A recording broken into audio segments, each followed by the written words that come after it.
جاتی کہ یہ قرآن کا دل ہے، یہ ثابت نہیں ہے، یہ واضح کر دو۔ سورہ یاسین قرآن کا دل ہے بول کر جو روایت آتی ہے وہ صحیح درجے کی نہیں ہے کوئی بھی آدمی، تو لہٰذا یہ فضیلت تو سورت کی نہیں۔ رہا موتا کے وقت اس کو پڑھنا یا قبر پر پڑھنا یا دفناتے وقت پڑھنا یا اس کے بعد قبر پر جب بھی گئے پڑھنا، اس کی کیا حقیقت ہے؟ تو یاد رکھیے ایک روایت اس طرح سے ابو داؤد کی ملتی ہے جو حسن درجے تک پہنچتی ہے، جس میں یہ الفاظ ہے کہ اپنے موتا کے لیے سورہ یاسین پڑھو۔ تو یہاں علماء اس کی شرح کرتے ہیں اور یہ بیان کرتے ہیں کہ جب کوئی آدمی مر رہا ہو تو اس کے نزدیک سورہ یاسین پڑھنا، نہ کہ مرنے کے بعد۔ لیکن موتا کیوں کہا؟ موتا اس لیے کہا کہ اس کی جان اب نکل رہی ہے، مطلب اب وہ سکرات کی حالت میں ہے، ٹھیک ہے، اب وہ مرنے ہی والا ہے۔ تو جو مرنے والا ہے وہ موتا ہی ہے، اب بچتا نہیں۔ کوئی آدمی سکرات میں چلے جائے یا فرشتوں کو دیکھ لے تو اب بچتا نہیں، لیکن تلقین کے لیے کہ وہ اللہ کو یاد کرے، ذکر کرے، تلقین کے لیے تاکہ وہ قرآن کو پڑھے، سورہ یاسین پڑھنا چاہیے تاکہ وہ کرے، تو یہ معنی میں ہے۔ تو وہ جو ہے کہ اپنے موتا پہ جو ہے سورہ یاسین پڑھو، اس کا معنی ہے جو مر رہا ہو یا مرنے میں تکلیف ہو رہی ہو یا سکرات کا یا نظر کی حالت لمبی جا رہی ہو تو اس کے پاس پڑھنا چاہیے معنی ہے۔ لیکن اس کا ہرگز معنی یہ نہیں ہے کہ مرنے کے بعد دفناتے وقت یا قبر پہ دفنانے کے بعد یا جب بھی قبر پہ جایا جائے سورہ یاسین پڑھے، چونکہ حدیث میں نہ بولے موت، تو موت سے مراد ہے جو مر رہا ہو، جانکنی میں ہو، سکرات ہو، تکلیف ہو موت کی، تو تب ایسے شخص کے بازو تاکہ وہ یاد کرے، سنے، دہرائے، پڑھے، اللہ کا ذکر کان میں جائے، اس کے لیے آپ سورۃ الیاسین وہاں پڑھ سکتے ہیں، ٹھیک ہے۔ تو بہرحال یہ تو اس کی ایک فضیلت میں کہوں گا، یہ ایک بات ثابت ہے اس کے تعلق سے، لیکن باقی دیگر بہت سارے فضائل کہ اس کو جمعہ کے دن اتنے بار پڑھے تو یہ فضیلت، آدھی رات کو پڑھے تو اتنی فضیلت، 11 بار پڑھے، 21 بار، 40 بار، 40 دن، 21 دن، پتہ نہیں کیا کیا لوگوں نے مان لیے، یہ ثابت نہیں ہے۔ ہاں جو مر رہا ہے اس کے پاس آپ پڑھ سکتے ہیں، اور اسی طرح قرآن کی تلاوت میں تو یہ آتا ہی رہے گا بہرحال، تو آپ تب پڑھ سکتے ہیں۔ اور اس سورہ یاسین میں بڑے اچھے واقعے یاد رکھیے، اور سورہ یاسین کے اندر اللہ رب العزت فرماتا ہے کہ اس سورت کے ذریعے اپنے اطراف کے لوگوں کو جو زندہ ہے محمد صلی اللہ علیہ وسلم ڈراؤ، کہ سورت کے ذریعے، سورہ یاسین کے ذریعے اپنے اطراف زندہ لوگوں کو ڈراؤ۔ لیکن کتنی عجیب بات ہے نا، اسی سورت کو لے کے لوگ اکثر اپنے مردوں کو ڈراتے ہیں۔ کیا کہا کہ اس سورت کے ذریعے، چونکہ تمہارے اس پر یہاں نبی نہیں آیا، اس قوم کے اندر ایک لمبا عرصہ گزر گیا، ان کے اندر کوئی ڈرانے والا نہیں، تو اس سورت کے ذریعے اپنے اطراف کے زندوں کو ڈراؤ۔ اور ہم اس سورت کے ذریعے اپنے مردوں کو ڈراتے ہیں، خبروں میں پڑھتے ہیں، کبھی اس کا معنی، اس کا مفہوم نہیں جانتے کہ سورۃ الیاسین جس کے بارے میں پتہ نہیں کتنے فضائل لوگوں نے بنا لیے جو کہ ہے بھی نہیں، کم از کم مانتے ہو اتنے ہیں تو کم سے پڑھ کے تو دیکھو کیا کہتی ہے، اس کیا پیغام، کیا میسج، کیا سندیش لی ہوئی یہ سورت۔ بہرحال تو قرآن سے بڑا ہمارا عجیب حال ہے، بس فضائل کی حد تک موجود ہے، کبھی زندگیوں میں بیمار ہو جائے تو گھول کے کھانے پینے لٹکانے کے لیے موجود ہے، لڑائی ہو جائے تو قسم کھانے کے لیے لاؤ بیچ میں ہاتھ رکھتا قرآن پر قسم کھاتا، اس کے لیے موجود ہے۔ لیکن میرے بھائیوں جو اس کا اصل فائدہ تھا وہ تھا کہ اس قرآن کی ہم ایمان لانے کے بعد تلاوت کریں، یہ کیا کہنا چاہتا ہے، چونکہ ہماری زبان عربی نہیں، اس کو سمجھیں، اس کے پیغام کو سمجھ کر دوسروں تک پہنچائے، زندگی میں اپنے عمل میں لائے اور دوسروں تک پہنچائے، اس کے حقوق ہے، کچھ رائٹس ہیں۔ تو بہرحال یہ تو ہم نے چھوڑ دیا، اور باقی سارا تو سورۃ الیاسین دل ہے، یہ ثابت نہیں ہے۔ سورۃ الیاسین کو میت کی قریب پڑھنے کے تعلق سے آتا ہے کہ یہ موت کی تکلیف سے راحت یا اس کو تلقین میں، قرآن تلقین میں آئیں گا بہرحال، تو آپ ایسا انشاءاللہ عزیز کر سکتے ہیں۔ استغفار، اپنے گناہوں کے لیے رب سے معافی چاہنا کہ اے اللہ مجھ سے یہ گناہ ہوئے ہیں اور میں اس معاملے میں تیرے در پر آیا ہوں، تیرے سامنے حاضر ہوں، اور اے اللہ میں تجھ سے معافی مانگتا ہوں، جو گناہ، جو خطائیں، جو لرزشیں، جو وہ کام جو تو نہیں چاہتا تھا میں نے وہ کر لیے، جو تیری شریعت میں تو نے منع کیا تھا میں نے کر لیا، اے اللہ اس معاملے میں مجھے معاف کر۔ استغفار یاد رکھیے یہ پہلی چیز ہے، پہلا سبب ہے جس کے تھرو، جس کی وجہ سے ہم اپنے گناہوں کو معاف کروا سکتے ہیں۔ نبی اکرم صلی اللہ علیہ وسلم کے تعلق سے آتا ہے، حالانکہ آپ گناہ نہیں کرتے تھے لیکن امت کو آپ ٹریننگ دے رہے تھے، امت کے لیے چونکہ آپ نمونہ تھے، آپ کے تعلق سے آتا ہے آپ ہر روز دن میں 70 یا 100 مرتبہ توبہ اور استغفار کرتے، اپنے گناہوں کی معافی چاہتے، حالانکہ آپ گناہ نہیں کرتے تھے۔ امت کو درخیر ٹریننگ تھی کہ اگر امت کا لیڈر جو نمونہ ہے وہ اگر دن میں امتیوں 70 سے 100 مرتبہ استغفار کرتا ہے تو تمہیں کیا ہوا، حالانکہ ہم تو گناہ کرتے، پھر ہم کیوں نہیں کرتے؟ تو یہ ٹریننگ تھی، ایک طرح سے بتایا جا رہا تھا کہ جب نبی کرتے ہیں تو تمہیں بھی کرنا ہے۔ تو استغفار ہمیں کثرت سے کرنا ہے، اس لیے کہ یہ انبیاءوں کا عمل تھا، اور استغفار اور توبہ انبیاء علیہ السلام بغیر گناہ کے اس لیے کرتے ہیں، اس لیے کہ یہ عبادت ہے۔ نیک لوگ، محسنین کی یہ خصوصیت ہے کہ وہ بغیر گناہ کے بھی رب سے معافی مانگتے، بغیر گناہ کے بھی معافی مانگتے، اور اسی کا جو ہے نمونہ نبی اکرم صلی اللہ علیہ وسلم زندگی ہے کہ آپ خطائیں گناہ نہیں کرتے اس کے بعد بھی معافی مانگتے۔ تو لہٰذا ہمارے لیے بھی بڑی اہم چیز ہے، اور استغفار جو ہے کسی بھی وقت کیا جا سکتا ہے، الحمدللہ، کسی بھی وقت، کسی بھی گھڑی، کسی بھی پیر، کسی بھی دن، کسی بھی رات، کسی بھی حالت میں، کسی بھی کیفیت میں کیا جا سکتا ہے۔ بلکہ انبیاء علیہ الصلوۃ والسلام کی زندگی سے ہمیں ملتا ہے جب ان سے کوئی غلطی ہو جاتی، تھوڑی سی چوک ہو جاتی، جیسا یونس علیہ الصلوۃ والسلام، اللہ رب العزت نے قوم کو عذاب دیں گا، یہ بات کا آپ کو اندیشہ ہوا کہ قوم نے ایمان نہیں لائی تو عذاب آئیں گا، آپ بغیر قوم کو بولے، مطلب اللہ کا حکم آئے بغیر نکل کے بستی سے، اللہ تعالیٰ نے گرفت کر لی کہ ابھی تو ہم نے حکم نہیں دیا، آپ بستی سے نکل گئے، اور آپ نکل گئے اور قوم نے توبہ کر لی پیچھے، تو وہ کشتی جس میں آپ سوار ہو کے جا رہے تھے قوم سے دور، وہ غرق ہو گئی اور ایک بڑی مچھلی نے آ کے آپ کو نگل لیا۔ تو یونس علیہ الصلوۃ والسلام مچھلی کی پیٹ میں چلے گئے اور پھر وہاں سے کہا لا الہ الا انت سبحانک انی کنت من الظالمین، وہاں سے آپ نے اپنے رب کو آواز کہ لا الہ الا، کہ اے اللہ تیرے سوا کوئی معبود برحق نہیں، الا انت، تیرے سوا کوئی معبود برحق نہیں، اور یقیناً میں ظالموں سے۔ تو آپ نے اپنی خطا کا اقرار کی، تو رب خوش ہوتا ہے جب اس کا بندہ اس سے معافی مانگتا ہے اور اپنی خطاؤں کا اقرار کرتا ہے کہ یہ مجھ سے ہوا ہے، یہ مجھ سے ہوا ہے، تو اس کا رب اس کو معاف کر دیتا ہے۔ یاد رکھیں ان خطاؤں کو، سمجھ رہے بات؟ تو یہ بڑی اہم بات تھی، یہ بڑی اہم بات تھی، آپ یاد رکھیں۔ تو استغفار، اپنے گناہوں سے معافی مانگنا، یہ بڑی اہم چیز ہے، اس کو ہم کثرت سے کریں، حالانکہ یہ کبھی بھی کیا جا سکتا ہے۔ میں اس کی تفصیلات میں نہیں جاؤں گا، اس لیے کہ میں نے توبہ اور استغفار کو بتفصیل عنوانات رکھے ہیں، لہٰذا کوئی چاہتا ہے تو میرے عنوان دیکھ لے تاکہ ان کے سامنے وہ مکمل تفصیلی بات اور گفتگو آ جائے۔ آج میں مختصر لے رہا ہوں، لیکن کچھ گھڑیاں، کچھ اوقات، کچھ وقت، کچھ مہینے اسپیشل استغفار کے لیے، آئیے وہ بتا دیتا ہوں آج آپ کو۔ کچھ گھڑیاں، کچھ پل، حالانکہ کبھی بھی کیا جا سکتا ہے، لیکن جیسا دعا کبھی بھی کی جا سکتی ہے، کسی بھی حالت میں کی جا سکتی ہے، لیکن کچھ گھڑیاں، کچھ پل دعا کے لیے خاص ہوتے ہیں۔ تو آئیے استغفار کے لیے کون سی چیزیں خاص ہیں وہ میں آج آپ کے سامنے رکھتا ہوں، اور استغفار کے تعلق سے جو باتیں حدیث میں آتی پہلے ہم وہ دیکھتے ہیں، اور پھر میں اس کے تعلق سے چند باتیں رکھتا ہوں۔ صحیح بخاری کی روایت ہے، نبی اکرم صلی اللہ علیہ وسلم نے فرمایا اور کہا، ابو ہریرہ رضی اللہ عنہ اس حدیث کے راوی فرماتے اور کہتے ہیں، آپ صلی اللہ علیہ وسلم نے فرمایا اس گھڑی کے تعلق سے جو گھڑی میں استغفار خاص طور سے قبول ہوتا ہے۔ آئیے وہ گھڑی کیا ہے، اس تعلق سے آتا ہے کہ آپ صلی اللہ علیہ وسلم فرماتے اور کہتے ہیں، ہمارا رب آسمانی دنیا پر ہر رات نزول کرتا ہے، اللہ تعالیٰ آسمانی دنیا پہ ہر رات نزول کرتا ہے، جب رات کا آخری تہائی حصہ جو ہے باقی رہ جاتا ہے، آخری تہائی حصہ مطلب فجر سے پہلے کا حصہ جس کو ہم عام طور سے سحر کہتے ہیں، جس میں ہم اٹھ کے رمضان وغیرہ میں روزہ رکھتے ہیں، مطلب سحر کرتے ہیں، کھانا کھاتے ہیں۔ تو آپ نے فرمایا ہمارا رب آسمانی دنیا پر ہر رات نزول کرتا ہے جب رات کا آخری تہائی حصہ باقی رہ جاتا ہے، ٹھیک ہے، تو فرماتا ہے کون ہے جو مجھ سے دعا کرے میں اس کی دعا قبول کروں، کون ہے جو مجھ سے مانگے میں اس کو جو ہے اس کی جھولی بھر دوں، کون ہے جو استغفار کرے یعنی گناہ کی معافی مانگے اور میں اس کو بخش دوں۔ تو گویا یہ کبھی بھی کیا جا سکتا ہے استغفار، لیکن اگر خاص گھڑی آپ کو جاننا استغفار کی، ایسا دعا کبھی بھی کی جا سکتی ہے اس کی خاص گھڑی ہے، تو استغفار کرنے کی خاص گھڑی ہے رات کا آخری حصہ، لاسٹ تھرڈ پارٹ، سمجھ رہا؟ اس میں استغفار جب بندہ کرتا ہے تو رب خود منادی دیتا ہے، کوئی ہے میں معاف کرنے بیٹھا، کوئی ہے استغفار کرنے والا، اپنے گناہوں کی معافی مانگنے والا، میں معافی دینے بیٹھا، سمجھ رہے آپ؟ استغفار تو کبھی ہو سکتا ہے لیکن خاص گھڑی ہے، ہر آدمی ہر روز رات کے آخری پہر لاسٹ تھرڈ میں اپنے رب سے معافی مانگ سکتا ہے۔ یہ ٹائم دعا بھی قبول ہوتی ہے، یہ ٹائم اللہ جھولی بھر دیتا ہے، اور یہی ٹائم ہے جب اللہ معافی دیتا ہے اپنے بندوں، ٹھیک ہے؟ تو اس وقت اٹھ کے تہجد جس سے کہتے ہیں، نبی اکرم صلی اللہ علیہ وسلم اس کو ہمیشہ پڑھتے تھے، وہ وقت ضرور اٹھ کر ہم اللہ سے دعائیں کریں، ٹھیک؟ اسی طرح جو ہے سورہ آل عمران سورہ نمبر 3 آیت نمبر 135 میں اللہ فرماتا ہے اور کہتا ہے مومنوں کے تعلق سے، اور کہتا ہے والذین اذا فعلوا فاحشۃ او ظلموا انفسهم ذکروا اللہ فاستغفروا لذنوبهم ومن یغفر الذنوب الا اللہ ولم یصروا علی ما فعلوا وهم یعلمون۔ اللہ فرماتا اور کہتا ہے جب ان سے کوئی فاحش کام ہو جاتا ہے، مومنوں کی صفت بتا رہا ہے، جب ان سے کوئی فاحش کام ہو جاتا ہے یا وہ اپنی نفس پر ظلم کر بیٹھتے ہیں، تو اللہ فرماتا ہے مومنوں کی صفت یہ، تو اپنے وہ گناہوں کے لیے جو ہے ظلم کر بیٹھتے ہیں تو انہیں اللہ یاد آ جاتا ہے، وہ اللہ کا ذکر کرتے ہیں اور استغفار کرتے ہیں، اور اللہ کے سوا گناہ کون بخش سکتا ہے، وہ جانتے بوجھتے گناہوں پر اصرار نہیں کرتے۔ تو مومنوں کی صفت کیا ہے؟ جانتے بوجھتے گناہوں پر اڑ نہیں جاتے،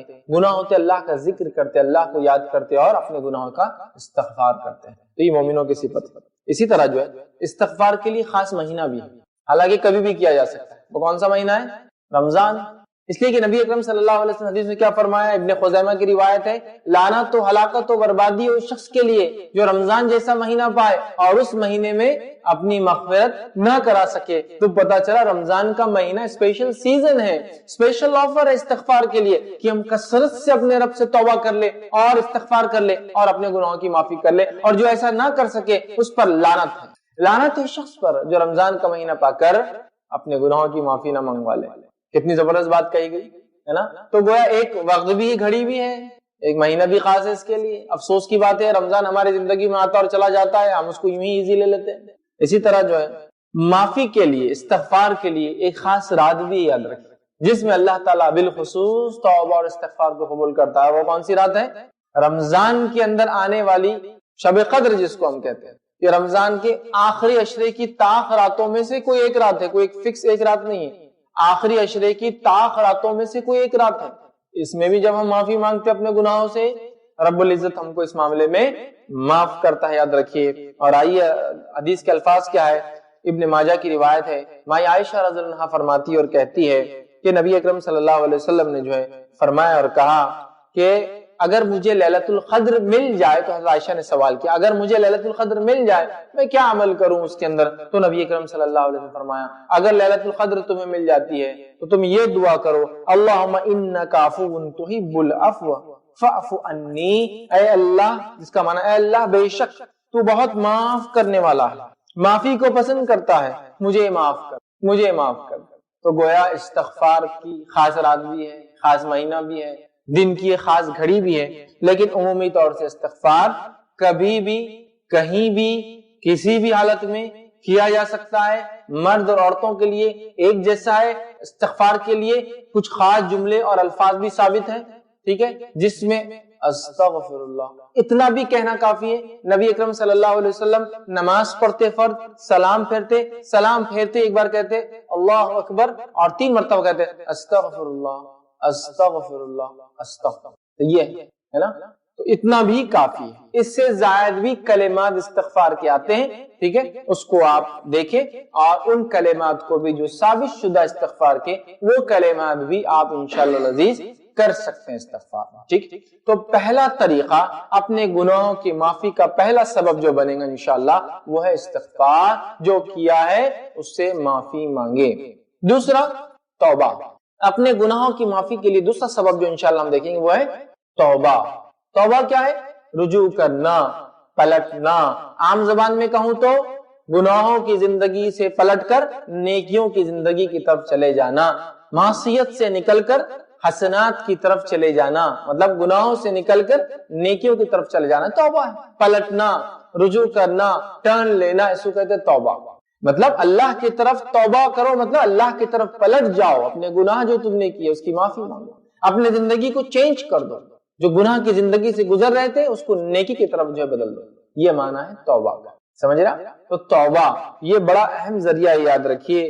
اور توبہ کے تعلق سے ایک عقیدہ یہ ہے کچھ لوگوں کے نزدیک، کچھ مذاہب میں، کہ ہر انسان گناہگار ہوتا ہے، لہٰذا اس کو ایک قربانی میں یقین کرنا پڑتا ہے جب اس کی توبہ قبول ہوتی ہے، ایسا وہ مانتے ہیں۔ جبکہ اسلام نے الحمدللہ یہ کہا کوئی انسان گناہگار نہیں ہے، سب اپنے ماں کے پیٹ سے جب پیدا ہوتے ہیں پیور ہوتے ہیں، معصوم ہوتے ہیں۔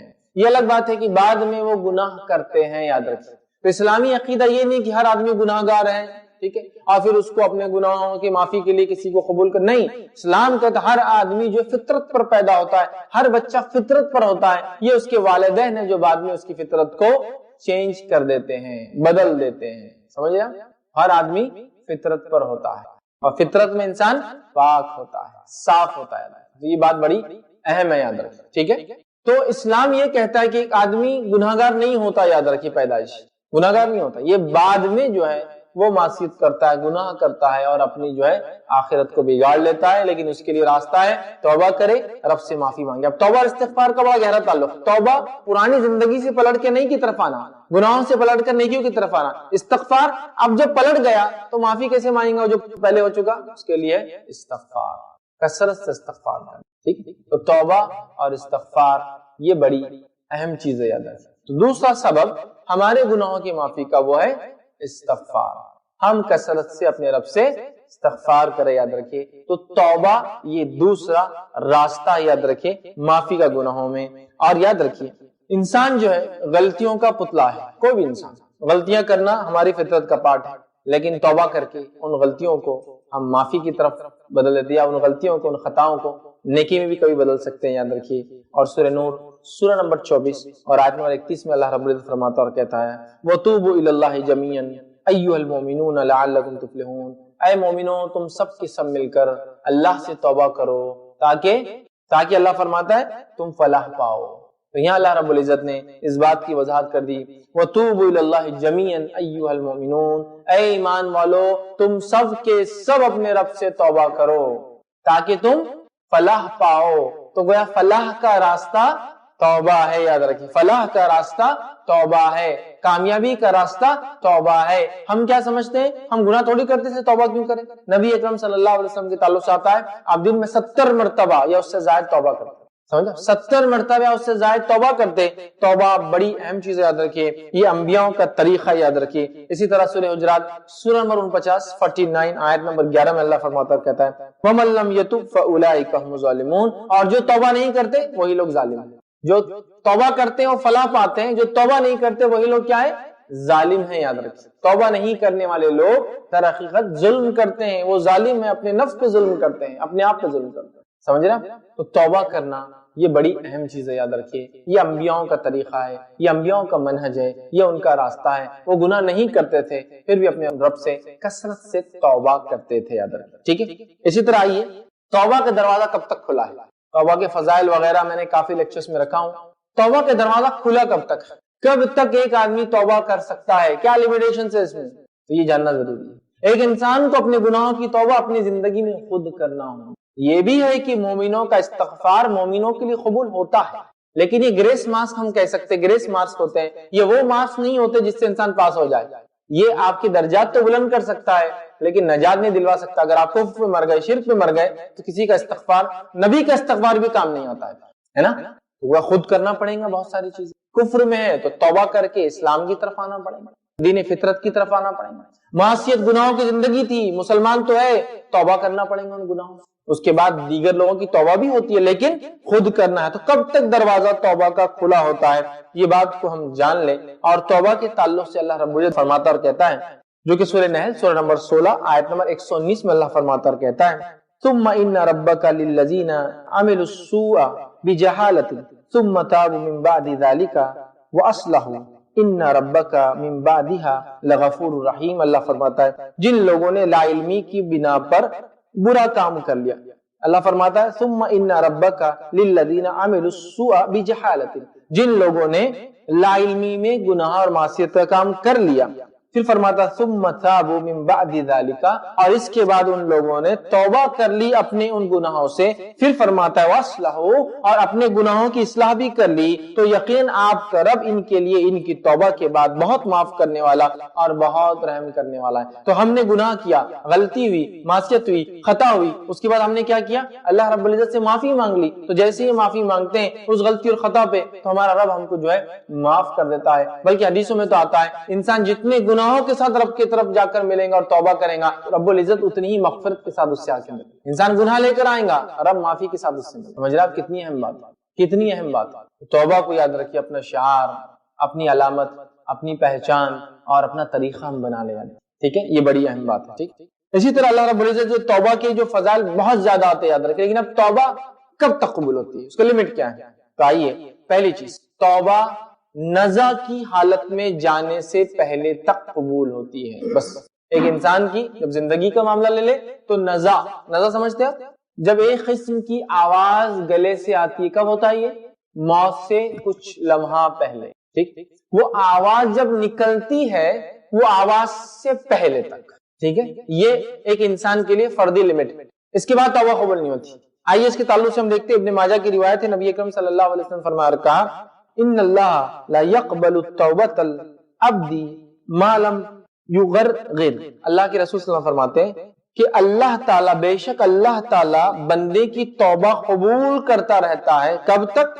اس وقت تک جب تک کہ غرغرہ ایک موت سے پہلے آواز آتی ہے، وہ آواز جب تک نہیں نکلتی تب تک معاف کرتا ہے۔ تو انڈیویجولی دیکھا جائے تو اپنی زندگی کے خاتمے سے پہلے تک ہم توبہ کر سکتے ہیں، ویسے تو روز کرنا چاہیے، لیکن نہ بھی نصیب ہو تو موت سے پہلے، وہ آواز آنے سے پہلے، جبکہ جان پیروں سے نکل جاتی ہے، جان ہے نا، پیر رگڑتا انسان، نکلتی ہے، آخر آواز آتی ہے، نکل جاتی ہے اور آنکھیں اس کو پیچھا کرنا شروع کر دیتی۔ اس لیے آپ صلی اللہ علیہ وسلم نے فرمایا جب کوئی انتقال کر جاتا ہے اس کی آنکھیں بند کر دینی چاہیے، اس لیے کہ اس کی نظریں اس کا پیچھا کرتی ہیں۔ اس آواز تک توبہ ہے، معافی ہے، ٹھیک۔ اسی طرح دوسرا، یہ تو ایک فرد کا ہو گیا، دوسرا سورج جب تک جو ہے اپنی سمت سے الٹا نہ نکل جائے، مشرق سے نکلتا ہے مغرب میں ڈوب جاتا ہے، ٹھیک، جب مغرب سے نکلیں گا اور مشرق میں ڈوب جائیں گا، الٹا ہو جائیں گا، وہ کب ہوں گا؟ قیامت سے پہلے، تب پھر توبہ قبول نہیں ہوں گی، یاد رکھیے۔ صحیح مسلم کی روایت ہے، نبی اکرم صلی اللہ علیہ وسلم فرمایا کہا جو شخص توبہ کر لے اس سے پہلے کہ سورج اپنے غروب سے طلوع ہو جائے، مغرب سے نکل جائے، تو اللہ اس کی توبہ قبول کر لیتا ہے۔ انڈیویجول لیول پر موت تک، قومی لیول پر یا پوری ہیومینٹی لیول پر، وہ آخرت سے پہلے مطلب قیامت کی بڑی علامت آنے سے پہلے تک توبہ قبول ہوتی، یاد رکھیے۔ اسی طرح جو شخص بدعت کرتا ہے اس کی توبہ قبول نہیں ہوتی۔ بدعت سمجھتے ہیں آپ؟ دین میں کوئی نیا کام ایجاد کرنا، دنیا میں نہیں، دنیا میں تو کیجئے ایک سے ایک ڈسکوریز انوینشنز کرتے رہیے، دین میں کوئی نیا کام کرنا بدعت ہے، جس کی اصل یا بنیاد شریعت میں نہ ہو وہ بدعت ہے۔ تو بدعت کرنے والے کی توبہ نہیں۔ صحیح ترغیب و ترہیب کی جو ہے روایت ہے، نبی اکرم صلی اللہ علیہ وسلم فرمایا اور کہا یقین اللہ نے ہر بدعتی سے توبہ چھپا دیا ہے، یقین اللہ تعالیٰ نے ہر بدعتی سے توبہ چھپا دیا ہے جب تک وہ اپنی بدعت کو چھوڑ نہ دے، جب تک اپنی بدعت کو چھوڑ نہ دے۔ تو جو لوگ دین میں بدعت کرتے ہیں توبہ کا دروازہ اپنی نفس پہ خود بند کر لیتے ہیں، کلوز کر لیتے ہیں، کھولیے اس دروازے کو، بدعتوں کو جانیے کیا ہے، ورنہ آج افسوس کی بات ہے بدعتوں کو لوگوں نے دین سمجھ لیا اور دین کو بدعت سمجھ لیا، مطلب جو دین ہے جو سننا ہے وہ بدعت ہو گئی، جو بدعت ہے وہ سننا بن گئی۔ دیکھیے کیا کچھ نہیں دن اور مہینوں اور راتوں اور دنوں کے اعتبار سے جو منایا جا رہا ہے، اس چیز کو سمجھنے کی بہت زیادہ سخت جو ہے ضرورت ہے، یاد رکھیں، ٹھیک۔ اسی طرح جو ہے ایسی حالت میں بھی توبہ قبول نہیں ہوتی جس کو کہتے ہیں ایمان یاس، مطلب مایوسی کے وقت جب انسان توبہ کرتا ہے تو بھی قبول نہیں ہوتی۔ یہ کون سی کیفیت ہے؟ مایوسی کے وقت توبہ کرنے سے قبول نہیں ہوتی۔ یہ وہ کیفیت ہے جس کو اگر آپ کو سمجھنا ہے تو آپ فرعون کو دیکھیے جس کے تعلق سے قرآن نے فرمایا، اور اللہ فرماتا سورہ یونس سورہ نمبر 10 آیت نمبر 91 میں اللہ نے اور فرمایا الآن وقد عصیت قبل وکنت من المفسدین۔ اس نے کیا کیا؟ جب ڈوبنے لگا تو پھر کہا اب میں لاتا ہوں ایمان، الآن اب میں لاتا ہوں ایمان۔ اب تو اللہ فرماتا وقت گزر چکا، اس سے پہلے تو تو نے نافرمانیاں کی اور دنیا میں بڑا فساد مچایا۔ موسیٰ علیہ السلام نے جو وعدے کیے سب کچھ ہو گیا، اب ڈوب رہا ہے، آخر تک لڑتا رہا، ڈوبتے وقت کیا کہہ رہا ہے؟ اب میں وہ بات پہ ایمان لایا جو مجھ سے کہا جا رہا تھا۔ کیا جواب آ رہا ہے؟ اب کچھ فائدہ نہیں۔ تو ایسے وقت جب مایوسی ہو جاتی ہے، کوئی راستہ نظر نہیں آتا ہے، اب توبہ کرے تو ایسی توبہ بھی اللہ قبول نہیں کرتا، فرعون کی قبول نہیں ہوئی، کیونکہ اب کوئی چارہ ہی نہیں تھا نا، اب وہ کئی نشانیاں دیکھنے کے بعد گرفت میں آ چکا تھا، یاد رکھیں، ٹھیک ہے۔ اور سورہ مومن سورہ نمبر 40 سورہ غافر جس کو کہتے ہیں، تو ہمارے رب کے عذاب کے دیکھ لینے کے بعد ایمان نے انہیں نفع نہ دیا۔ اللہ کا عذاب دیکھنے کے بعد ایمان لانا، چونکہ ایمان لانا گناہوں کی معافی ہے نا، اب نفع نہیں دیتا۔ ایسا ایمان مثال کے طور پہ عذاب آ رہا ہے، پھر قوم کہے میں ایمان لاتی ہوں تو معافی نہیں ہوتی۔ عذاب آنے سے پہلے اس کی علامتوں کو دیکھ کر معافی مانگ لی تو قبول ہوتی۔ قوم یونس بادل آئے، بادل آتے ہی دوسری قوموں کا کیا حال تھا؟ جب بادل آئے تو عاد اور سمود بول رہے اوہ اب بارش آنے والی ہے، اب کھیتیاں لہلائیں گی، اب پھل آئیں گے۔ وہ یہ تھے، قوم یونس سمجھ گئی یہ خطرناک ہے، یہ بادل خوشخبری نہیں لائے، فوراً توبہ کر دی، علامت دیکھ کر توبہ کی۔ آیا نہیں تھا ابھی شروع ہوا تھا، لیکن جب آ جاتا ہے عذاب، زلزلہ شروع ہو گیا، رب بول رہے اللہ مجھے معاف، تب اللہ جو ہے معاف نہیں۔ فرعون ڈوب رہا ہے، کہہ رہا اب فائدہ نہیں اس کا، ٹھیک ہے۔ تو توبہ اس سے پہلے، ٹھیک۔ اور توبہ کے تعلق سے یاد رکھیں 3 شرائط ہم جانتے ہیں۔ پچھلے گناہوں پہ نادم ہونا، جو گناہ کر رہا ہے چھوڑ دینا اور اگلی بار وہ گناہ نہیں کرنا، یہ ہے توبہ کی کنڈیشن۔ پچھلے گناہوں پہ نادم ہونا، جو گناہ کر رہا ہے چھوڑ دینا، اگلی زندگی میں گناہ نہیں کرنا، مطلب نادم ہونا، توبہ کرنا اور اگلی بار نہ دہرانا، یہی اس کی کنڈیشن، یہی اس کی شرائط۔ اور بندوں کا حق آ گیا تو فورتھ کنڈیشن ایڈ ہو جائیں گی، کیا ہے؟ بندوں کا حق آ گیا تو بندوں کا حق واپس کرنا۔ تو پتا چلا کسی کی زمین لی، توبہ کر لی، اللہ سے نہیں ہوتا، واپس دینا پڑے گا۔ وہ مر گیا تو اس کے وارثوں کو واپس ہوتا ہے، نہیں تو مر گئے بولے اب کیا ضرورت، ان کے وارثوں کو ریٹرن کرنا پڑے گا آپ۔ تو بندوں کے معاملے میں فورتھ کنڈیشن ایڈ ہو جاتی ہے، وہ کیا ہے؟ چیز کو لوٹانا۔ گالی دی تو معافی مانگ لینا، غیبت کی تو جا کر معافی مانگ لینا، مال دیا تھا تو جا کر ادا کر دینا، کم از کم بولنا میں نہیں دے پا رہا ہوں۔ اسی طرح زمین لی تھی ہڑپی تھی، دے دینا، نہیں ہمارے پشتوں میں کسی نے کیا تھا تو ان کی پشتے جو ان کو دینا پڑے گا، ہمارے دادا نے لے لی تھی تو اب ان کے پوتے زندہ ہے نا، ان کو دینا پڑے گا، نہیں سکتے، وارث ہے نا وہ حقدار ہے۔ بہرحال اس کو ہم سمجھے، یاد رکھیں۔ تیسری چیز گناہوں کے معافی کے لیے جو سبب بنتی ہے، تیسری چیز کیا ہے؟ وہ اعمال کرنا جن سے قرآن و سنت میں بتایا گیا توبہ، اللہ تعالیٰ گناہوں کو معاف کرتا ہے۔ ویسے کئی اعمال ہیں، الحمدللہ سے میں نے ایک پورا لیکچر لیا تھا گناہوں کو مٹا دینے والے اعمال، یقیناً میں اس کو دہراؤں گا نہیں، بس سرسری طور سے بیان کر رہا ہوں کہ وہ اعمال کرنا جن اعمال سے قرآن اور سنت میں یہ بتایا گیا کہ اس سے معافی ملتی ہے، وہ اعمال کا کرنا، جو کہ کئی ہیں، میں نہیں دہرا سکتا پورے، بس مختصر خالی بتا رہا ہوں آپ کو میں۔ اللہ رب العزت سورہ ہود سورہ نمبر 11 اور آیت نمبر 114 114 میں فرماتا اور کہتا ہے، دن کے دونوں جو ہے سروں میں نماز قائم کرے اور رات کی کئی ساعتوں میں بھی یقیناً نیکیاں برائیوں کو مٹا دیتی، ان الحسنات یذہبن السیئات، یقیناً نیکیاں گناہوں کو جو ہے مٹا دیتی ہے۔ یہ نصیحت حاصل کرنے والوں کے لیے، تو یہاں کہا ان الحسنات یذہبن السیئات، نیکیاں گناہوں کو مٹا دیتی ہے۔ تو اچھے کام کرے، اچھے اعمال کرے، اس سے خود بخود گناہ معاف ہوتے ہیں۔ جیسے مثال کے طور پر آپ صلی اللہ علیہ وسلم فرماتے ہیں، جو شخص اچھے سے وضو کرتا ہے تو تمام گناہ جو اعضاؤں سے ہوئے، جہاں وضو کا پانی لگتا ہے جھڑ جاتے ہیں، حتیٰ کہ پلکوں سے پانی گرتا ہے تو پلکوں کے گناہ جھڑ جاتے ہیں، ہاتھوں سے پانی گرتا ہے تو ہاتھوں کے گناہ، سمجھا؟ وضو کرنے سے، نماز کو جانے سے، ایک نماز سے دوسری نماز کے بیچ کیے گئے صغیرہ گناہ معاف ہو جاتے ہیں، اور ہر جمعہ سے دوسرے جمعہ اس کے بیچ کیے گئے صغیرہ گناہ معاف ہو جاتے ہیں، سمجھ رہے ہیں؟ تو یہ بڑی اہم بات ہے کہ وہ اعمال کرنا جن اعمال کے تعلق سے قرآن و سنت نے بتایا گیا کہ اس سے گناہ معاف ہوتے ہیں۔ جیسے مثال کے طور پر موطا امام مالک کی روایت ہے، نبی اکرم صلی اللہ علیہ وسلم فرمایا، کہا کیا میں تمہیں ایسے اعمال نہ بتا دوں جن سے گناہ مٹا دیے جاتے ہیں، اور فرمایا ان کے ذریعے درجات بھی بلند ہوتے ہیں۔ وہ کیا ہے؟ تو آپ نے فرمایا تکلیف کے وقت بھی اچھی طرح وضو کرنا، گناہ معاف ہو جاتا، تکلیف کے وقت بھی اچھی طرح وضو کرنا۔ دوسرا فرمایا مسجدوں میں دور سے چل کے آنا نماز کے لیے، مسجدوں میں دور سے چل کے آنا نماز کے لیے۔ پھر فرمایا نماز کے بعد نماز کا انتظار کرنا، یہی رباط ہے، یہی رباط ہے۔ کیا فرمایا؟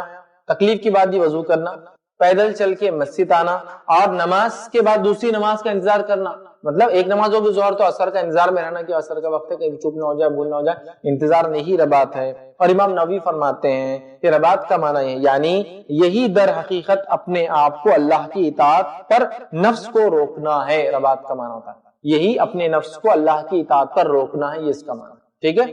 تو یہاں دیکھیے نماز کا تذکرہ آ رہا ہے، تو وہ اعمال کرنا جن اعمال کے کرنے سے قرآن اور سنت نے بتایا گیا گناہ معاف ہو جاتے ہیں، وہ اعمال کرنا جن اعمال سے قرآن اور سنت نے بتایا گیا۔ میں کیوں کہہ رہا ہوں؟ یہاں من مانے چلے گئے سب اعمال، یہ کر لیں گے تو اتنا فائدہ، وہ کر لیں گے اتنا فائدہ، ثابت ہونا ضروری ہے، یا تو رب کا فرمان ہو یا تو نبی کا فرمان ہو، یاد رکھیے تب وہ ہوں گا۔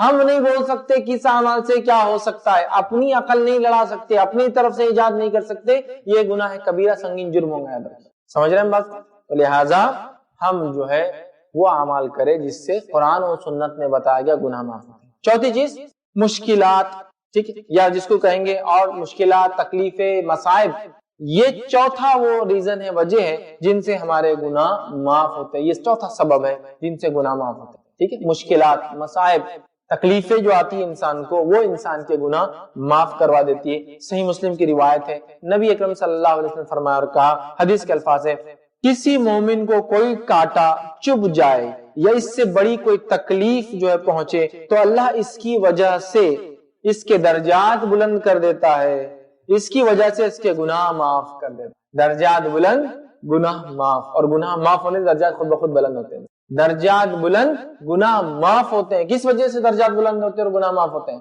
سمجھ رہا؟ تکلیف، مشکلیں، مصائب پریشانیاں جب بھی مومن کو آتی ہے، حتیٰ کہ کانٹا چبھتا ہے نا، کانٹا کتنا چھوٹا ہوتا ہے، کانٹا بھی اگر چبھتا ہے تو اس کا اجر ملتا ہے. لیکن یہ یاد رکھیے مصائب مشکل و تکلیف اجر کب ملتا ہے؟ یہ کنڈیشنل ہے، جب صبر کیا جائے.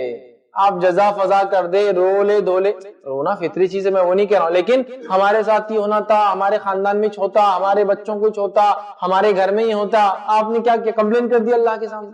ان کے پاس اتنا مال ہے، وہاں چوریاں نہیں ہوتی، ہم غریب ہیں، ہمارے پاس ہی ہوتی، ان کو اتنے بچے ایک بھی نہیں مرا، ہمارا ایک ہی لڑکا تھا مر گیا. ہاں یہ ایشو ہے. آپ نے رو دیا، کمپلین کر دی، تقدیر کو کوس دیا، پھر نہیں ہوتا. سمجھا؟ صبر کرے مصیبتوں مشکل تکلیف، حتیٰ کہ کانٹا بھی چبھتا ہے، کانٹا کتنا چھوٹا ہوتا ہے تو بھی مومن کو اجر دیتا ہے. درجات بلند، گناہ معاف. سبحان اللہ. سمجھ رہے ہیں؟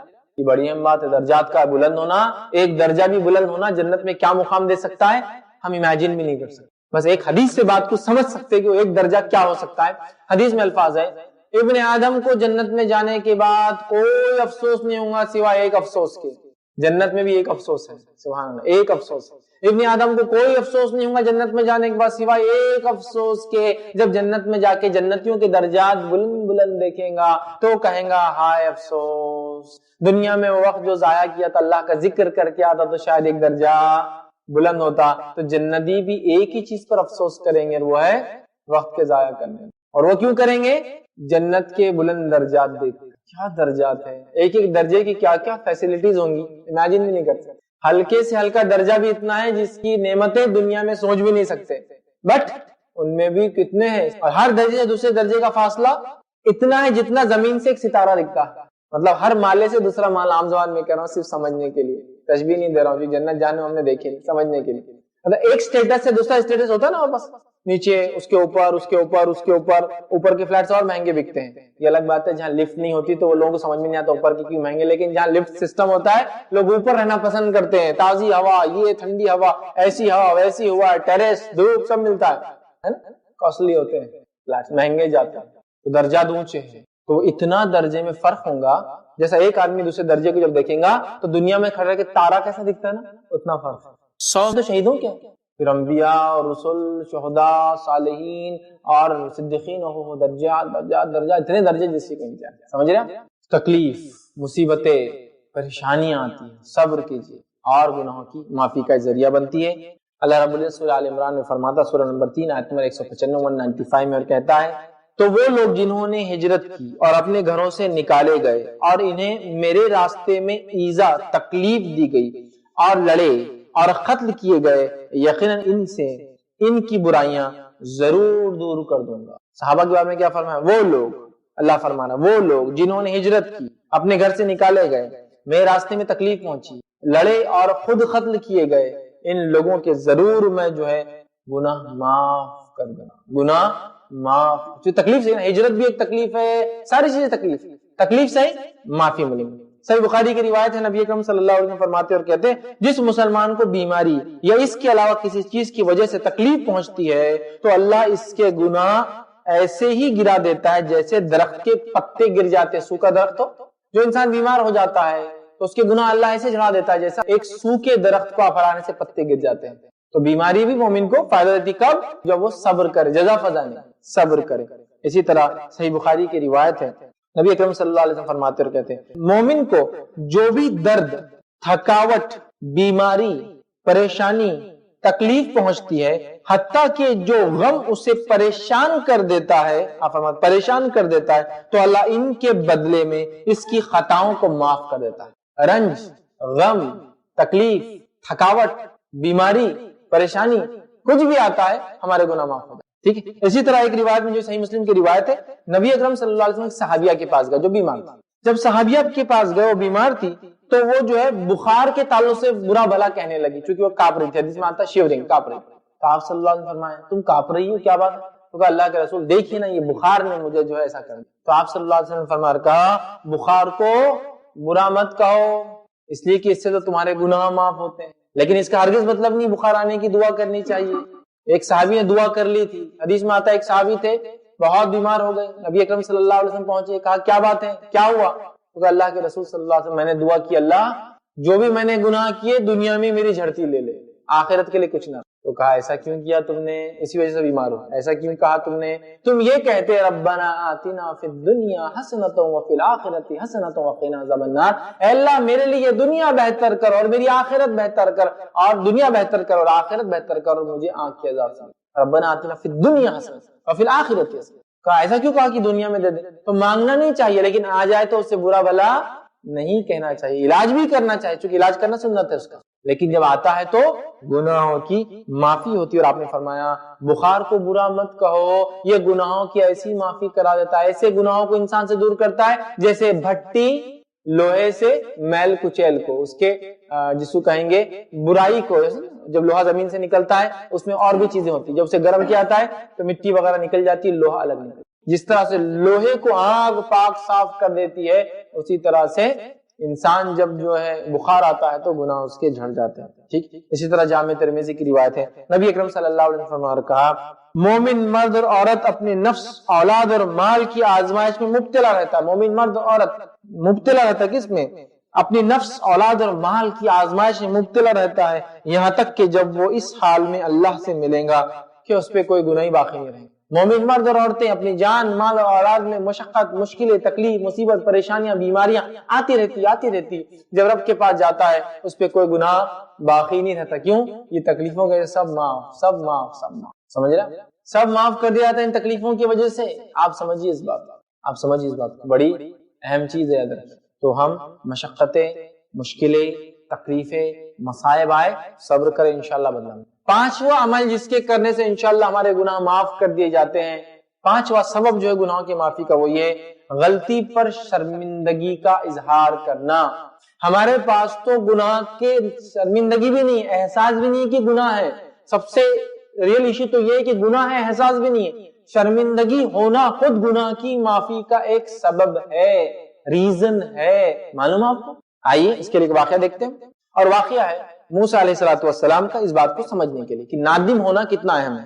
ہم لوگ اکثر نادم نہیں ہوتے بلکہ اور ڈر جاتے ہیں، ہاں کیا کرتے ہیں، نادم ہونا کتنا اہم چیز ہے، سنیے سورہ قصص سورہ نمبر 28 آیت نمبر 15، اللہ رب العزت فرماتا ہے، کہتا ہے اور موسیٰ علیہ السلام ایسے وقت شہر میں آئے جبکہ شہر کے لوگ غفلت میں تھے، مطلب دوپہر کا وقت، سب دھوپ ہوتی تھی مصر میں، لوگ گھروں میں رہتے تھے، سوتے آرام کرتے تھے، اس وقت شہر میں داخل ہوئے جب لوگ غفلت میں تھے، یہاں دو آدمیوں میں لڑتے ہوئے پایا، دو آدمی لڑ رہے تھے، ایک تو ان کے ساتھیوں میں سے تھا اور ایک ان میں سے تھا جو ان کے دشمنوں میں سے تھا، مطلب ایک بنی اسرائیل سے تھا اور ایک خبتی جو مصری تھے جو قتل کر دیتے تھے بنی اسرائیل کے بچوں کو، دشمن تھے، دشمنوں میں سے تھا، ٹھیک۔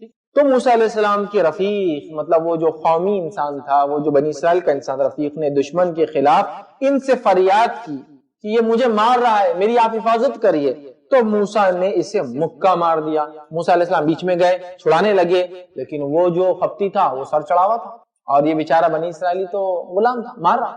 موسیٰ علیہ السلام نے پش کرنا چاہا اور وہ لگ گیا پنچ، مکہ لگ گیا، تو اللہ نے فرمایا، تو موسیٰ نے جو اسے مکہ مارا جس سے وہ مر گیا، جگہ پہ اس کی ڈیتھ ہے، ایکسیڈنٹل ڈیتھ، ان انٹینشنل ایکسیڈنٹل ڈیتھ، نہ چاہتے ہوئے بھی ہو گیا، مکہ مارا۔ اور انبیاء علیہ السلام یاد رکھیے جسمانی اعتبار سے بہت قوی، مکمل اور طاقتور انسان ہے، طاقتور۔ نبی اکرم صلی اللہ علیہ وسلم کو ایک بار دیکھا گیا اتنا شدید بخار، اتنا شدید کہ جتنا دو آدمیوں کا آتا ہے، تو آپ صلی اللہ علیہ وسلم نے فرمایا مجھے دو آدمیوں کے برابر بخار آتا ہے، تو کہا اجر اور ثواب، تو کہا دو کے برابر ہی ملتا ہے، دو، اور قیامت کے اعتبار سے ہر آدمی 100 کے برابر ہو جائے گا، تو اس طرح نبی اکرم صلی اللہ علیہ وسلم کی طاقت 200 آدمیوں کے برابر ہو جاتی ہے، سمجھے آپ؟ تو 2 کے برابر آتا ہے ایکسٹریم بخار، سمجھو ہمارا بخار ہوتا ہے 100 ڈگری تو آپ کا 200 ڈگری جاتا ہے، ہمارا 38 سے بڑھ کے 39 40 جاتا ہے نا، وہ فارن ہائٹ میں بخار گنتے ہیں ہم لوگ، لیکن عام طور سے ڈگریز میں دیکھیں تو 38 ڈگری باڈی کا ٹیمپریچر، 37 38 نارمل ٹیمپریچر ہے، اس سے زیادہ بڑا تو فارن ہائٹ کے حساب سے پھر وہ 100 101 102 ہم گنتے ہیں، ٹھیک، بہرحال سیلسیس میں نہیں ہوتا ہے، تو آپ کو ڈبل بخار آتا ہے، تو انبیاء بہت پاورفل ہوتے ہیں۔ نبی اکرم صلی اللہ علیہ وسلم کا ایک مشہور واقعہ جو مکے میں ہوا، رکانہ بن عبد یزید رضی اللہ عنہ جو ابھی ایمان نہیں لائے تھے، ڈیل ڈال میں بہت قوی اور ہیکل تھا، بہت مضبوط، بہت اتنے مضبوط کہ اگر ان کے سامنے کوئی آدمی ہو تو پیچھے دکھتا نہیں تھا وہ کھڑا ہوا ہے، اتنے تھے، بڑے تھے، اور عرب ویسے جسامت میں بہت زیادہ تھے۔ ایک روایت میں آتا ہے کہ عمر ابن خطاب کا بائسپ عام آدمی کے تھائس کے اتنا تھا، بائسپ اتنے بڑے ہوتے، اور عمر جب چلتے تھے تو لگتا تھا گھوڑے بیٹھے، مطلب اتنی ہائٹ زیادہ تھی کہ لگتا تھا کسی ماؤنٹ پہ، کسی چیز پر سوار ہو کے جا رہے ہیں، بہت تھے. تو رکانہ بن عبد العزیز بہت طاقتور اور عرب کے سب سے مشہور ریسلر, مطلب نمبر 1 ہیوی ویٹ ٹائٹل, کیا بول سکتے ہیں. رکانہ اسلام کی دعوت دی تو کہا اگر تم مجھ سے کشتی لڑ لو اور مجھے ہرا دو تو میں ایمان قبول کروں. تو آپ نے کہا اچھا ایسا ہے, آ جاؤ. رکانہ آئے. اب چونکہ یہ اتنے بڑے تھے کہ صحابہ کہتے کہ آپ سے دکھ رہے بھی نہیں تھے پیچھے سے, آپ سے ایک میڈیم تھے, آپ بہت زیادہ ایسے مطلب جس کو کہیں گے بڑے انسان نہیں تھے جسامت کے اعتبار سے, میڈیم خط تھا, میڈیم ہائٹ تھی, میڈیم کلر تھا, ہے نا, بال سیدھے بھی نہیں تھے اور کرلی بھی نہیں تھے, میڈیم تھے, ویوز جیسے تھے, ہر چیز آپ کی ایوریج تھی, آپ ایک ایوریج ہیومن بینگ تھے. رکانہ اسپیشل ہیومن بینگ ہے جسامت کے اعتبار سے, آپ سے دکھ بھی نہیں. اب جیسے ہی پہلا داؤ رکانہ چلنے لگے اس سے پہلے چت ہو گئے, تو ایک منٹ میں رک جاؤ, کچھ تو کوئی غلطی ہوئی, پھر سے کھیلیں گے. مطلب فرسٹ انہوں نے کہا یس, اور آپ سے پہلا داؤ چلا رکانہ نیچے, تو ان کو لگا کچھ تو بھی خواب دیکھ رہا, خیال ہے, تو کہا ایک منٹ کچھ تو مجھے لگ رہا میں ذہنی طور سے وہ ہو گیا, پھر سے کریں گے. ٹھیک ہے, ونس مور. پھر دوسرا ایک ہی داؤ چلے پھر چت کر دیا, کہا نہیں پھر کچھ تو بھی غلطی ایسا لگ رہا, تم جادوگر تو نہیں ہے نا, ایک بار پھر کرتے ہیں. تھرڈ ٹائم کیا, پھر چت کر دیا. تو کہا میں ایمان لاتا ہوں تم پر, انہوں نے گواہی دے دی, کیونکہ انہوں نے کہا کوئی عام انسان مجھے ایسا کر ہی نہیں سکتا, انبیاء اسپیشل جسمانی اعتبار سے بہت طاقتور. تو موسیٰ علیہ السلام نے کیا کیا, دھکا دینا چاہا بٹ پنچ لگ گیا, مر گیا. اب دیکھیے موسیٰ علیہ السلام کی کیا کیا, قال هذا من عمل الشیطان, فوراً کہا یہ تو شیطانی عمل تھا. یہ نہیں کہا کہ اچھا ہوا تو میرے دشمن قوم سے تھا, میری قوم کو مارا, کہا یہ تو شیطانی عمل تھا, کسی کو بھی مارنا غلط ہے. تو کہا قال هذا من عمل الشیطان, یہ تو شیطانی عمل تھا. پھر کہا انہم عدو مضل مبین, تو موسیٰ نے کہنے لگے یہ تو شیطانی کام ہے, اور پھر فرمایا بے شک شیطان دشمن اور بھٹکانے والا, یہ شیطان تو دشمن اور بھٹکانے والا ہے. قال ربی انی ظلمت نفسی فاغفر لی فغفر له, تو کہا اللہ میں نے اپنی نفس پر ظلم کر لیا اس خپتی کو مار کر, اللہ تو مجھے معاف کر. اللہ نے فرمایا فغفر لی فغفر له, تو اللہ نے ان کو معاف کر دیا. کیوں معاف کیا؟ موسیٰ نادم تھے, شرمندہ تھے. ہمارا معاملہ کیا ہے گناہوں پر, دیکھا جائے گا جی سب کرتے, ہم نے کرے تو کیا ہوا, کوئی نئی چیز تھوڑی ہوئی, کم از کم نادم تو ہو یار. چغلی, غیبت, یہ تو بہتان, دیکھیے عورتوں میں, مردوں میں بھی, عورتوں میں کتنا کامن, کبھی کوئی معافی مانگ رہا ہے اس کے, سوچ بھی نہیں رہے گناہ ہے, کبھی نادم بھی نہیں ہے, کیا ہوا کر لیے تو انہوں بھی کرتے ہمارے بارے میں, سمجھ رہے ہیں, کیا ہوا بول دیے تو انہوں بھی بولتے, تو پھر تم میں اور ان میں فرق کیا ہے بھائی, پھر ڈیفرنس کیوں کر رہے ہو, تم بھی اتنے گرے وہ بھی اتنا گرا ہوا.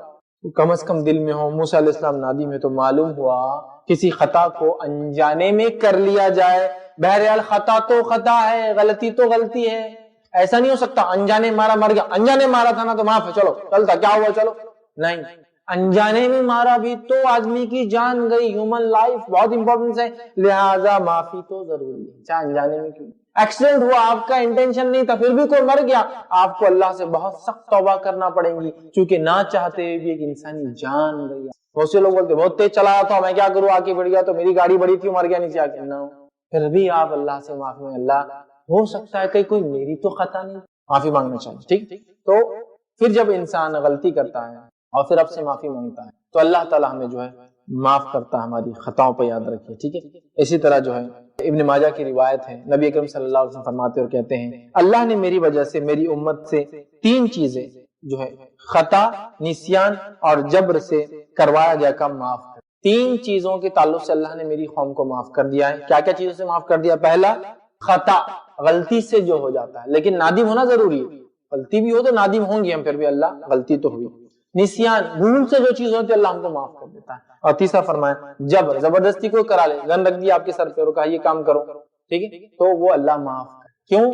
تو وہ مجبور تھا, یاد رکھیں. ٹھیک ہے, یہ تھا 5ویں چیز, غلطیوں پہ شرمندہ ہونا. 6ٹھی چیز کبائر سے بچنا, کبیرہ گناہوں کے بچنے سے معافی ہو جاتی باقی گناہوں کی. اور اللہ رب العزت فرماتا سورہ نساء سورہ نمبر 4 آیت نمبر 31-31 میں فرماتا اور کہتا ہے ان تجتنبوا کبائر ما تنحون عنہ نکفر عنکم سیئاتکم وندخلکم مدخلا کریما. اللہ فرماتا ہے اگر تم بڑے بڑے گناہوں سے بچتے رہو گے جن کے بارے میں تمہیں بتا دیا گیا ہے تو ہم تمہارے چھوٹے چھوٹے گناہوں کو معاف کر دیں گے اور تمہیں عزت اور بزرگی کی جگہ جنت میں داخل کر دیں گے. اگر تم بڑے بڑے گناہوں سے بچتے رہو جنہیں بتا دیا گیا تو ہم چھوٹے گناہ معاف کر دیں گے. تو گویا بڑے گناہوں سے بچنے سے چھوٹے گناہوں کی معافی مل جاتی ہے. بڑے گناہ کیا ہوتے ہیں؟ کبائر کسے کہتے ہیں اس میں اختلاف ہے علماء کا, لیکن عمومی طور سے کبائر ان گناہوں کو کہا جاتا ہے جن گناہوں کے تعلق سے یا تو کوئی شرعی حد ہو, جیسا چوری کیا تو ہاتھ کاٹ دو مطلب کبیرہ گناہ, یا تو لعنت کی گئی ہو حد قائم کی گئی ہو، ٹھیک ہے، اسی طرح جو ہے جہنم کی وعید کی گئی ہو، یہ عمل کرنے جہنم میں جائیں گا، سمجھ رہے بات کو، اسی طرح توبہ کو لازم قرار دیا گیا ہو، ومن لم یتب، جو غیبت کرے، چغلی کرے، کسی کو نک نیم دے، وہ جب تک توبہ نہ کرے معاف نہیں ہوں گا، ہے نا، تو معافی کا حکم دیا گیا ہو توبہ کا، ایسے اعمال کو گناہ کبیرہ کہتے ہیں۔ لیکن اس میں بھی اختلاف ہے، لیکن جنرلی کہا جاتا ہے جن پہ جہنم کی وعید آئی ہو، جن کے لیے توبہ لازم ہو، جن کے لیے جو ہے سزا کوئی نافذ کی گئی ہو، یہ وہ گناہ ہیں جو کبائر میں گنے جاتے ہیں۔ تو کبائر سے بچنا انشاءاللہ العزیز ہمارے گناہوں کی معافی کا سبب بنتا ہے۔ ساتواں عمل گناہوں سے معافی کا سبب، سیونتھ کیا ہو سکتا ہے، وہ یہ ہے مومنوں کی ہمارے لیے دعا۔ اب ہم نے توبہ استغفار تو کیا، اس کے بعد ساری چیزیں کی، لیکن اس کے بعد بھی اگر کوئی گناہ باقی تھا اور ہم دنیا سے چلے گئے، اب میں سپورٹ کی بات کر رہا ہوں، دوسروں کی بات کر رہا ہوں، یہ تو ساتھ ہم ہی کر سکتے تھے، تو ساتویں چیز، چھ ہم ہی کر سکتے، ساتویں چیز کیا ہے، مومنوں کی دعا، مومنوں کی دعا، مومنوں کا استغفار مومنوں کے حق میں قبول ہوتا ہے، ٹھیک ہے، قبول ہوتا ہے، ٹھیک ہے۔ سورہ حشر سورہ نمبر 49 59 آیت نمبر 10 میں اللہ فرماتا ہے اور کہتا ہے، اور ان کے لیے جو ان کے بعد آئے، جو کہیں گے اے ہمارے رب ہمیں بخش دے، اور ہمارے ان بھائیوں کو بھی جو ہم سے پہلے ایمان لا چکے ہیں، اور ایمان والوں کی طرف سے ہمارے دل میں کینہ نہ ڈال، اور اے ہمارے رب بے شک تو جو ہے شفقت کرنے والا، بہت رحم کرنے والا ہے۔ تو مومن لوگ دوسرے مومنوں کے تعلق سے اور اپنے بارے میں کیا کہتے ہیں، اے ہمارے رب، وہ کہتے ہیں ربنا اغفر لنا ولاخواننا الذین سبقونا الایمان، اے اللہ ہمیں اور ہم سے پہلے ایمان لانے والوں کو معاف کر، ولا تجعل فی قلوبنا، اور ہمارے دلوں کے اندر ان کے تعلق سے کوئی گلا شکوہ نہ رکھ، کوئی برائی نہ رکھ۔ تو وہ اپنے لیے دعا کرتے ہیں اور گزرے ہوئے مومنوں کے لیے دعا کرتے ہیں، کون؟ مومن لوگ، ہے نا، سورہ حشر اللہ نے فرمایا۔ اسی طرح ابو داؤد کی روایت ہے، نبی اکرم صلی اللہ علیہ وسلم فرماتے اور کہتے ہیں، اگر کوئی مسلم موحد توحید پرست فوت ہو جائے اور اس کی نماز جنازہ 40 ایسے لوگ پڑھ لے جو اللہ کے ساتھ شریک نہیں کرتے تھے، مطلب توحید پرست تھے، توحید پرست کا انتقال ہوا، 40 توحید پرست شامل ہو جو شرک نہیں کرتے تھے، تو اس میت کے حق میں ان کی سفارش قبول کر لی جاتی ہے، ان کے حق میں، اس میت کے حق میں ان کی سفارش قبول کر لی جاتی ہے۔ تو گویا پتا چلا نماز جنازہ سفارش ہے اللہ کے پاس، نماز جنازہ سفارش ہے اللہ کے پاس، کیا سفارش ہے، اللہ اس کو معاف کر دے، اور سمجھ رہے آپ بات، ٹھیک ہے۔ تو نماز جنازہ سفارش ہے، جب 40 لوگ نماز جنازہ کس کی پڑھ لیتے ہیں تو اللہ اس سفارش کو قبول کرتا ہے، توحید پرست ہوتا ہے۔ اسی طرح جو مشرکین کے لیے استغفار کرنا جائز نہیں، مومنوں کے لیے آپ کر سکتے ہیں، اللہ میرے والد کو، والدین کو، دادا کو، پردادا کو، ہمارے خاندان والوں کو، مومنوں کو جو زندہ اور مردہ ان کی مغفرت کر، ان کے گناہ معاف کر،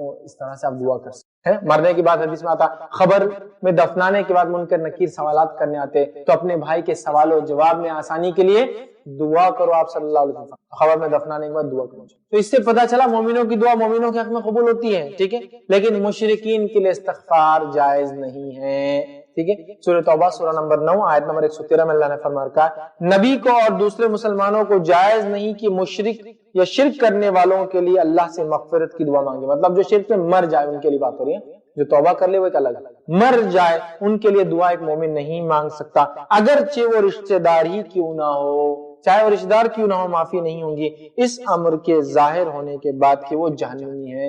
جب وہ مرے ہی کفر پر اور شرک پر تو پھر ظاہر ہے کہ وہ جہنمی ہے، ان کے لیے دعائے مغفرت قبول نہیں کی جاتی ہے، ٹھیک ہے۔ 8واں پوائنٹ ہمارے گناہوں کی مغفرت کے لیے جو وجہ بن سکتا ہے وہ یہ میت کے لیے کیے گئے اعمال۔ اب یہ تو تھا ایک مر گیا میں، مرنے کے بعد لوگ دعائیں کر رہے ہیں، اب میت کے لیے کیے گئے اعمال بھی میت کو فائدہ دیتے ہیں، مغفرت کا ذریعہ بن سکتے ہیں۔ صحیح مسلم کی روایت ہے، نبی اکرم صلی اللہ علیہ وسلم فرمان کہا، جب انسان مر جاتا ہے تو اس کے اعمال اس سے منقطع ہو جاتے ہیں، کٹ کر دیے جاتے ہیں، ختم کر دیے جاتے ہیں، مگر 3 چیزیں ایسی ہیں کہ موت کے بعد بھی انسان کو فائدہ پہنچتا ہے، پہلا صدقہ جاریہ، دوسرا نفع بخش علم، اور تیسرا وہ اولاد، نیک اولاد جو اس کے لیے دعا کرے۔ 3 چیزوں کا معاملہ چلتا رہتا ہے مرنے کے بعد بھی، کیا کیا چلتا رہتا ہے کہ صدقہ جاریہ، جو کوئی کام کر کے گیا جو ایسا جس سے ہیومینٹی یا کوئی بھی فائدہ اٹھا رہے ہیں اس کا اجر ملتے رہتا ہے، دوسرا ایسا علم جس سے لوگ نفع اٹھائے وہ بھی ملتا رہتا ہے، تیسرا نیک اولاد جو اس کے لیے دعا کرے۔ تو پتہ چلا